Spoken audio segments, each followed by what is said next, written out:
Hello, everyone.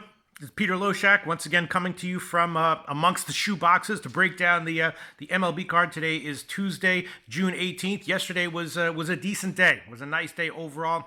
Hoping to repeat it today. Some interesting stuff. First thing that jumped out way at me on the overnight lines was the big favorite line, but not quite as big as I expected for Houston at Cincinnati. Of course, Houston's coming off of a loss. Verlander is rolling and reliable, start in and start out.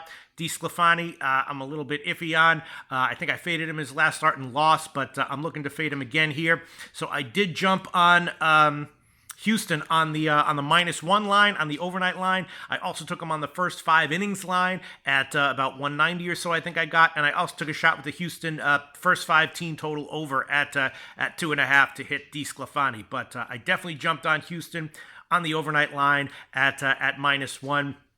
And took him on the first 5 innings line, and also on the team total overs on that one to hit DeSclafani. Another line that I did jump on.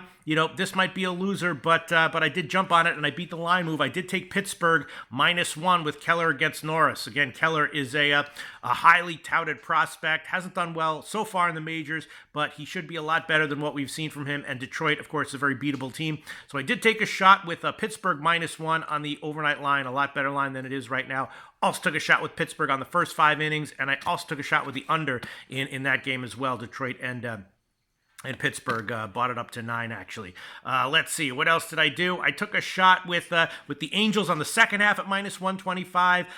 Skaggs makes me a little bit nervous. Stroman, of course, high volatility with Stroman. You either get 6 shutout innings or 6 one-run innings from him, or he gets crushed. Not sure what's going to happen here, but I did take a shot with the Angels on the second half, and I'd probably be leaning Angels as well. -1. It's just you never quite know what you're going to get from Stroman, so I haven't bet that one yet. Let's see, what else did I take? I did took a shot with the Cubs first 5 team total over 2.5 to hit Nova. Sort of a standard play there. Texas and Cleveland. I'm thinking that Sampson bounces back from an iffy start that he had in his last time out, and that Plesac for Cleveland might have a tough time here on the road against Texas. So I did take Texas on the first 5 innings money line, Texas on the first 5 team total over, and then I took a shot with Cleveland on the second half at -125. We'll see how that turns out. Boston, Minnesota, very interesting. Price is in a bounce back spot. Will he bounce back? I think probably he does. Pineda had a great start in his last time out. I think he had a no-hitter going for like 3 or 4 innings. Looked very good in the early going.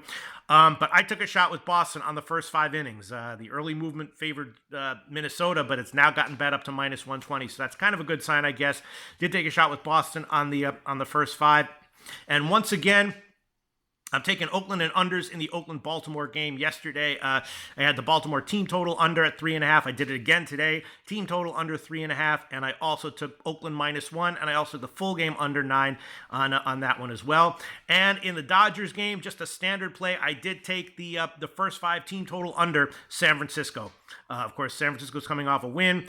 Kershaw should be good enough to get through the first 5 innings without giving up more than 1 run. So I took a shot with that one at just -140.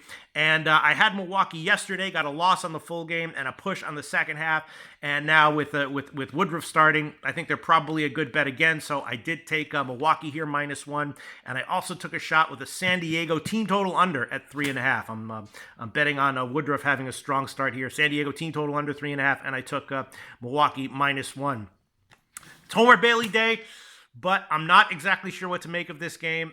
There's no way I couldn't take the first 5 over 5, so I did take a shot with that. It's a low total, 5 -105, but I couldn't not do it, so I did take it, but I wouldn't at all be surprised if it loses. But on Homer Bailey Day, with Kikuchi going for Seattle, I did take a shot with the first 5 over 5.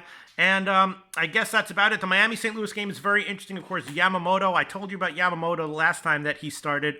He's a guy, mediocre at best long-term, but he's one of these crafty guys who gets a lot of grounders and has kind of a tricky presentation that can give, good success in the majors before they get, better scouting on him.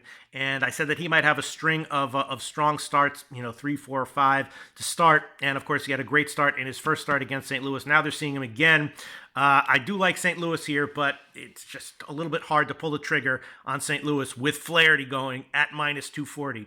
But I definitely, I'm leaning St. Louis, and I'm leaning the first 5 over on that one, 4.5 at minus 105. Let's see. DeGrom is starting for the Mets. I did take a small shot with the Atlanta team total under 4.5 minus 150. DeGrom's going to have to have a good start and go deep, which he could do. That's going to be tough. I don't recommend anyone tailing that, but I did pull the trigger on that one. But my favorite bets of the card for sure are Houston, Verlander over DeSclafani, and liking a nice start by bounce back start from Keller. And, liking San Francisco first 5 team total under 1.5 minus 140, and liking a good start from Woodruff and Milwaukee and the San Diego team total unders. Tricky card today, but a lot of plays. Not loving anything except for the Houston play, but a lot of plays I'm liking a little, and hopefully will come out positive for the day.